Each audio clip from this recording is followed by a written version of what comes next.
सुप्रभात प्यारे बच्चों। आज हम कक्षा 9वीं की हिंदी व्याकरण की पाठ्य पुस्तक सरस हिंदी व्याकरण भाग 9 एवं 10 की पृष्ठ संख्या 220 पर दी भाववाचक संज्ञा बनाना सीखेंगे। यह कार्य आपको 10 मई 2021 को भेजा जा रहा है। यह आवाज कल्पना शर्मा की है। प्यारे बच्चों, आज हम भाववाचक संज्ञा बनाना सीखेंगे।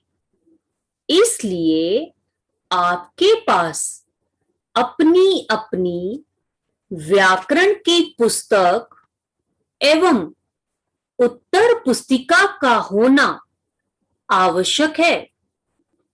आप अपनी पुस्तक की पृष्ठ संख्या 220 खोल लें और पढ़ने के लिए तैयार हो जाएं। मैं पाठ के बीच बीच में आपसे कुछ प्रश्न भी पूछूंगी। प्रश्न सुनकर आप अपनी ऑडियो को 3 मिनट के लिए रोक देंगे और उन 3 मिनट में आपको पूछे गए प्रश्नों के उत्तर लिखने हैं। उन प्रश्नों के उत्तर आप तभी दे पाएंगे यदि आप अपना ध्यान विषय पर ही केंद्रित रखेंगे। आशा करती हूं कि अब आप पढ़ने के लिए पूरी तरह से तैयार हैं।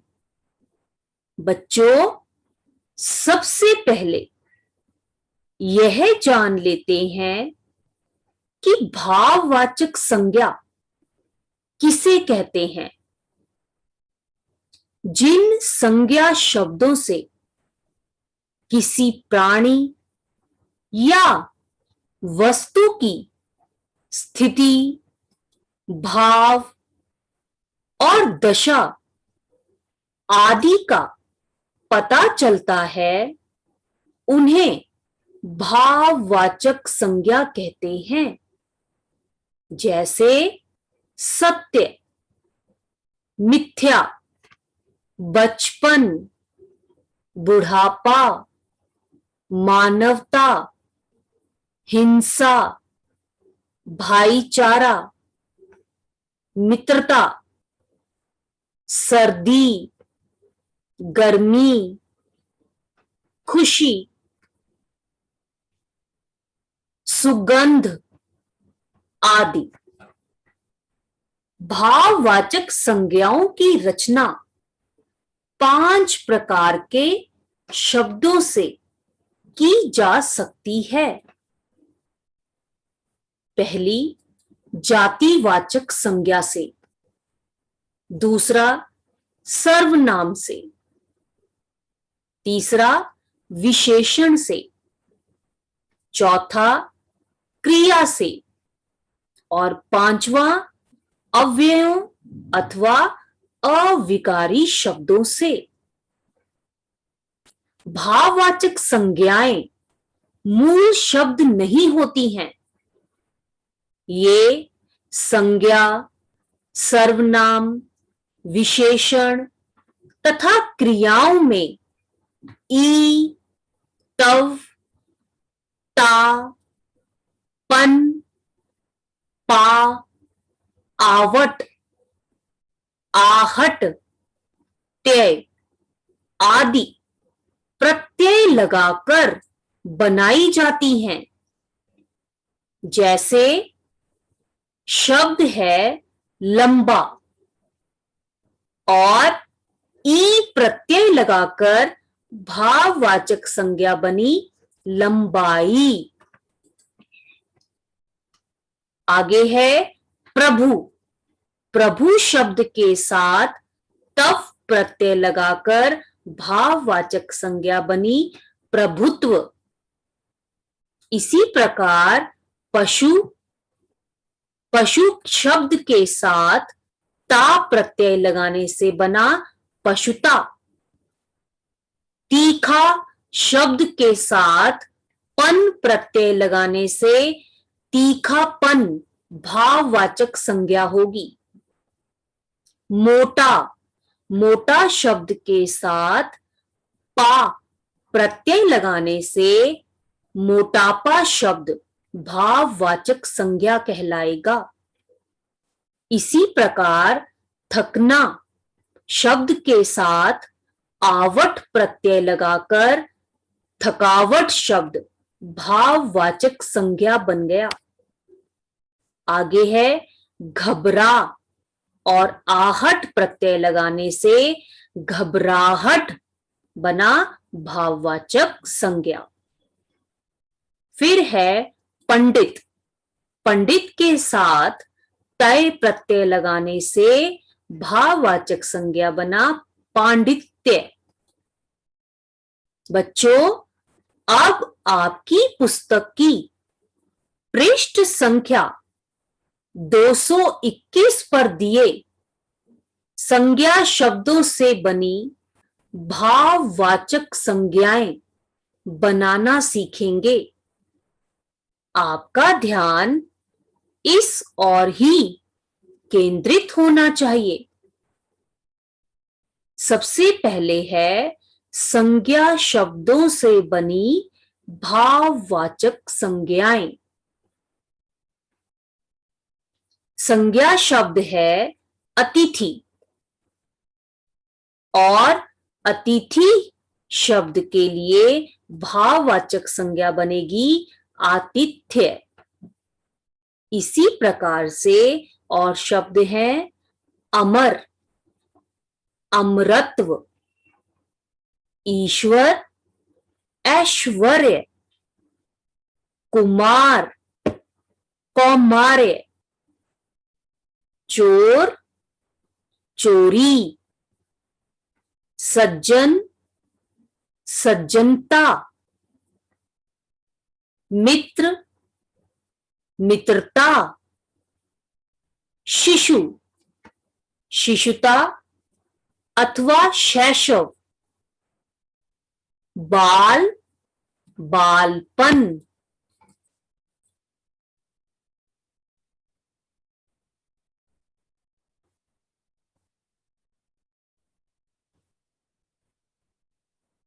आगे है मनुष्य। मनुष्य के लिए भाववाचक संज्ञा होगी मनुष्यत्व या मनुष्यता।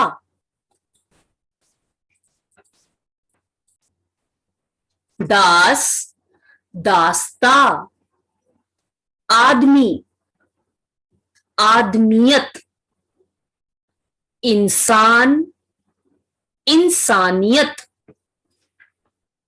कृषक, कृषि, कारीगर, कारीगरी, चिकित्सक, चिकित्सा। इसी प्रकार भाई, भाईचारा, राष्ट्र, राष्ट्रीयता, प्रभु, प्रभुत्व अथवा प्रभुता दोनों सही हैं। बच्चा, बचपन, ब्राह्मण, ब्राह्मणत्व, वीर, वीरता, लड़का, लड़कपन। बच्चों, अब मैं आपसे कुछ प्रश्न पूछूंगी। प्रश्न सुनकर आप अपनी ऑडियो को 3 मिनट के लिए रोक देंगे। उस 3 मिनट के अंतर्गत ही आपको उन प्रश्नों के उत्तर लिखने हैं। प्रश्न इस प्रकार से हैं। प्रश्न 1, भाववाचक संज्ञाओं की रचना कितने प्रकार के शब्दों से की जा सकती है? प्रश्न 2, संज्ञा, सर्वनाम, विशेषण तथा क्रियाओं में कौन से प्रत्यय लगाकर भाववाचक संज्ञाएं बनाई जाती हैं? प्रश्न 3, निम्नलिखित शब्दों को भाववाचक संज्ञा में परिवर्तित कीजिए। क, कारीगर, ख, दास, ग, भाई, घ, वीर। प्रश्न 4, कोष्ठक में दिए गए शब्दों को भाववाचक संज्ञा में परिवर्तित कर रिक्त स्थान की पूर्ति कीजिए। क, सभी लोग उसकी डैश का आदर करते हैं। कोष्ठक में शब्द दिया गया है सज्जन। दूसरा है, आजकल के लोगों में डैश बिल्कुल नहीं है। इस वाक्य में कोष्ठक में दिया गया शब्द है इंसान। बच्चों, प्रश्नों के उत्तर लिखने के लिए दी गई 3 मिनट की अवधि अब समाप्त हो चुकी है। आशा करती हूं कि आपने पूछे गए प्रश्नों के उत्तर लिख लिए होंगे। अब मैं आपको उन्हीं प्रश्नों के उत्तर बता रही हूं जो इस प्रकार से हैं। उत्तर 1, भाववाचक संज्ञाओं की रचना 5 प्रकार के शब्दों से की जा सकती है। पहली, जातिवाचक संज्ञा से। दूसरा, सर्वनाम शब्दों से। तीसरा, विशेषण शब्दों से। चौथा, क्रिया से। पांचवा, अव्ययों अथवा अविकारी शब्दों से। उत्तर 2, संज्ञा, सर्वनाम, विशेषण तथा क्रियाओं में ई, तव, ता, पन, पा, आवट, आहट आदि प्रत्यय लगाकर भाववाचक संज्ञा बनाई जाती है। उत्तर 3, निम्नलिखित शब्दों को भाववाचक संज्ञा में परिवर्तित कीजिए। कारीगर, कारीगरी। ख, दास, दास्ता। ग, भाई, भाईचारा। घ, वीर, वीरता। उत्तर 4, कोष्ठक में दिए गए शब्दों को भाववाचक संज्ञा में परिवर्तित कर रिक्त स्थान की पूर्ति कीजिए। क, सभी लोग उसकी सज्जनता का आदर करते हैं। ख, आजकल के लोगों में इंसानियत बिल्कुल नहीं है।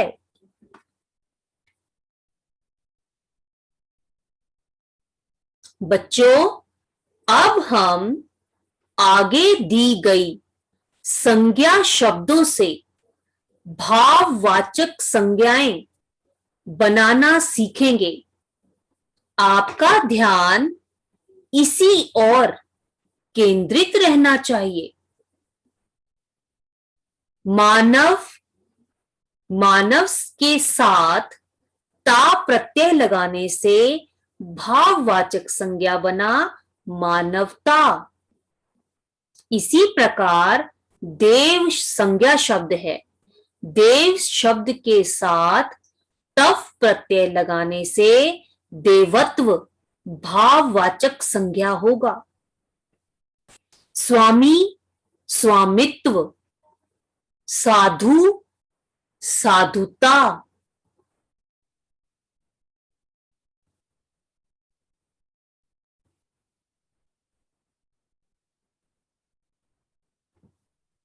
आगे है नारी, नारित्व,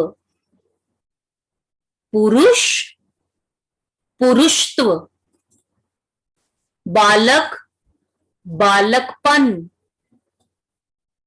व्यक्ति, व्यक्तित्व, वकील, वकालत, पंडित, पांडित्य अथवा पंडिताई, सुजन, सौजन्य, भ्राता, भ्रातृत्व, शत्रु, शत्रुता, सेवक, सेवा, रंग, रंगत, बूढ़ा, बुढ़ापा, नृप, नृत्व, प्रतिनिधि, प्रतिनिधित्व। आगे है सर्वनाम शब्दों से बनी भाववाचक संज्ञाएं। सर्वनाम शब्द है अहम और इसके लिए भाववाचक संज्ञा होगी अहंकार। पराया, परायापन, सर्व, सर्वस्व, स्व, स्वत्व, अपना, अपनत्व, मम, ममता, निज, निजता। तो बच्चों, आज हमने संज्ञा एवं सर्वनाम शब्दों से बनी भाववाचक संज्ञाएं बनाना सीखा है। आशा है कि आपने ध्यान पूर्वक सुना एवं समझा होगा। संज्ञा एवं सर्वनाम शब्दों से बनी भाववाचक संज्ञाएं आप 2-3 बार ऊंचे स्वर में पढ़ेंगे। अब मैं आपको गृह कार्य देने जा रही हूं। इस कार्य को हिंदी विषय पढ़ने वाले सभी छात्रों के लिए करना अनिवार्य है। गृह कार्य।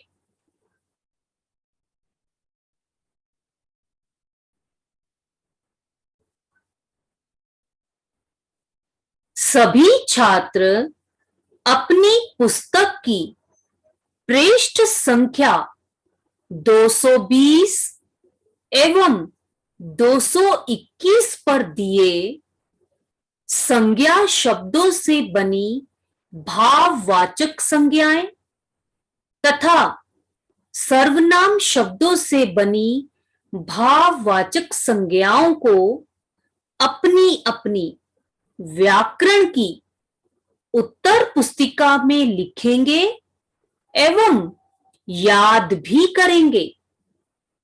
सभी छात्र इस कार्य को सुंदर लिखाई में करेंगे। धन्यवाद।